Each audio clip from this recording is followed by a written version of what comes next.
जब हम लोगों ने कई सारे इमीडिएट कंसर्न्स जो हैं स्टेट लेवल पे उनके बारे में बातचीत की।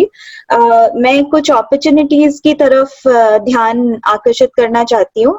मुझे लगता है कि अभी जबकि एक इमरजेंसी के सिचुएशन में गवर्नमेंट जो है न्यू एजुकेशन पॉलिसी पे दोबारा काम करके उसको लाने की कोशिश कर रही है। एक वो मुद्दा है, उसके क्या न्यूएंसेस हैं, क्या उसका ड्राफ्ट काफी लोगों ने नहीं देखा है, उस पर चर्चा नहीं हुई है। एक वो बहुत बड़ी चीज है, ध्यान में रखने की चीज है। दूसरा ये कि ये एक मौका है जहाँ पे हम जेंडर सेंसिटिव स्ट्रैटेजीज जो इस्तेमाल, जेंडर रिस्पॉन्सिव स्ट्रैटेजीज जो हैं इमरजेंसीज में, जिन खास करके लड़कियों के लिए जो बहुत इम्पोर्टेंट है, उनको हमें ध्यान में रखना चाहिए।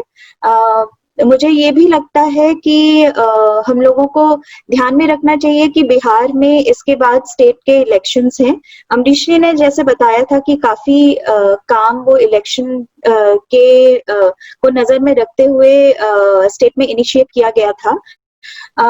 हमें क्योंकि इमीडिएट बातें बहुत लोग कह चुके हैं, तो कुछ जो हमें मीडियम टर्म और लॉन्ग टर्म में ध्यान रखनी चाहिए, मैं उनकी तरफ ध्यान आकर्षित कर रही हूँ, रिपीट करने के बजाय कि अभी ऑनलाइन एजुकेशन की क्या परिस्थिति है या माइग्रेंट बच्चों की क्या परिस्थिति है। वो बहुत ही इम्पोर्टेंट है, बहुत ही इमीडिएट है, पर ध्यान आगे की तरफ देखते हुए हमें बिहार इलेक्शन की तरफ नजर रखनी चाहिए। यही मौका है, ये टाइम है to reach out to the ruling party and to the opposition and to think about and to draw their attention to the fact that ये एक एजुकेशन जो है अब एक बहुत ही लार्ज स्केल पब्लिक मुद्दा है। और इवन जो हमारी जनरल पब्लिक है, जिन्होंने अभी, जो माइग्रेंट फैमिलीज है जिन्होंने अभी स्ट्रगल किया है अपने डॉक्यूमेंट्स इकट्ठा करने के लिए और टिकट्स की बुकिंग के लिए, ऑनलाइन एजुकेशन सिर्फ बच्चों की प्रॉब्लम नहीं है, ये प्रॉब्लम तो हमारे पेरेंट्स की भी है। जो कि एक तो उनके लिए तो सबसे बड़ी बात है ये है कि लिटरेसी ही एक प्रॉब्लम है, ऊपर से हम उनको पुश कर रहे हैं towards everything that is online. तो इसको ध्यान में रखते हुए this is the time when we can mobilize a lot of energies around documenting, around actually showing कि हमें ये जो ऑनलाइन स्ट्रैटेजीज हैं इनको किस तरह से स्केल अप करना है।